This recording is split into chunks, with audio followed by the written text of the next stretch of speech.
Reserve bank నూతన గవర్నర్గా ఉర్జిత్ పటేల్ బాధ్యతలు చేపట్టారు. రఘురాం రాజన్ 3 ఏళ్ల పదవీ కాలం ఆదివారం ముగియగా అదే రోజున ఉర్జిత్ పటేల్ 24వ గవర్నర్గా బాధ్యతలు స్వీకరించినట్లు ఆర్బీఐ ఓ ప్రకటనలో తెలిపింది. 2013 జనవరి నుంచి రిజర్వ్ బ్యాంక్ డిప్యూటీ గవర్నర్గా పనిచేస్తున్న పటేల్ కేంద్రం ఇటీవల తీసుకున్న నిర్ణయం నేపథ్యంలో గవర్నర్గా పదోన్నతి పొందారు.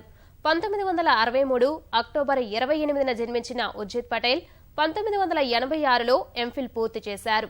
1990లో యేల్ విశ్వవిద్యాలయం నుంచి ఆర్థిక శాస్త్రంలో డాక్టరేట్ పొందారు. 1990 నుంచి 1995 వరకు అంతర్జాతీయ ద్రవ్యనిధి IMFలో ఉర్జిత్ పటేల్ పనిచేశారు. ఆర్బీఐకి రాకముందు బోస్టన్ కన్సల్టింగ్ గ్రూప్నకు పటేల్ సలహాదారుగా పనిచేశారు. రిలయన్స్ ఇండస్ట్రీస్కు కూడా గతంలో ఆయన సేవలు అందించారు. ఆర్బీఐ గవర్నర్గా డిప్యూటీ గవర్నర్ బాధ్యతలు చేపట్టడం ఇది 8వ సారి.